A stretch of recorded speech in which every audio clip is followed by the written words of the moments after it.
ব্যর্থতা আসবেই। Fail fail মানে ফার্স্ট অ্যাটেম্প ইন লার্নিং, শিক্ষার প্রথম ধাপ। চাইনিজদের একটা কথা বলে, following down is not a defeat, defeat is that when সামন রিফিউজ টু গেট আপ। হোঁচট খাওয়া কখনো পরাজয় নয়, হোঁচট খাওয়ার পর দাঁড়ানোর প্রত্যয় না থাকা হচ্ছে পরাজয়। তুমি হোঁচট খাবা, ups and down is a part and parcel of your life. মানুষের জীবনে উত্থান পতন আসবে। তোমরা জানো আমরা দুনিয়াতে কেন আসছি? আমরা কিন্তু জান্নাতে ছিলাম, আমাদের পূর্বপুরুষ আদম আলাইহিস সালাম কিন্তু জান্নাতে ছিল।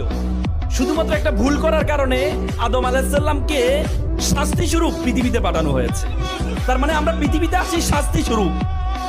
তো শাস্তি স্বরূপ পৃথিবীতে এসে তুমি মনে করবা সবকিছু তোমার বলে ব্যাটে মিলে যাবে, বলে ব্যাটে মিলে যাবে। আল্লাহ তাআলা বলেছেন লাকাদ খালাক, আল্লাহ তাআলা কোরআনে বলেছেন যে লাকাদ খালাকনাল ইনসানা ফিল কাবাদ, আমি মানুষকে দুঃখ কষ্টের মধ্যেই কি করেছি?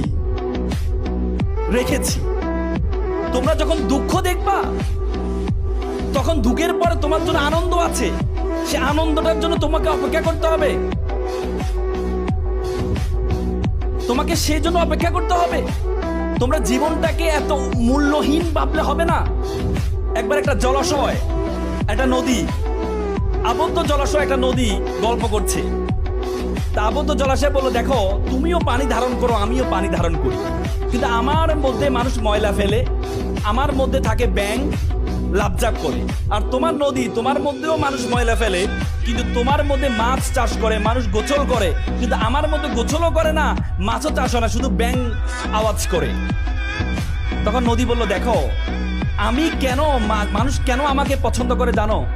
কারণ আমার মধ্যে যত ময়লা যত কিছু মানুষ ফেলুক না কেন, আমি কষ্টগুলোকে ধারণ করে বসে থাকি না, আমি চলমান থাকি। সমুদ্রকে ধরার জন্য আমি চলমান থাকি। আমি যে চলমান থাকার কারণেই আমার মধ্যে মানুষ গোসল করে, মানুষ আমাকে পছন্দ করে। তুমি যদি দুঃখ পেয়েছো, দুঃখ পেয়ে যদি নিজেকে আবদ্ধ করে রাখো, দেখো একটা পানির বোতল, একটা পানির বোতল বা একটা টিস্যু, তোমাকে যদি বলে 5 মিনিট হাতে নিয়ে থাকো, তুমি থাকতে পারবা? যদি তোমাকে বলে একদিন এটা হাতে নিয়ে থাকো, তুমি কি পারবা? তখন টিস্যুটা চেয়ে তোমাকে ধরে রাখাটা তোমার জন্য কষ্টকর হয়ে যাবে। এই জন্য তুমি যখন দুঃখ ভিতরে রাখবা, তখন এটাকে অনেক কঠিন আকার ধারণ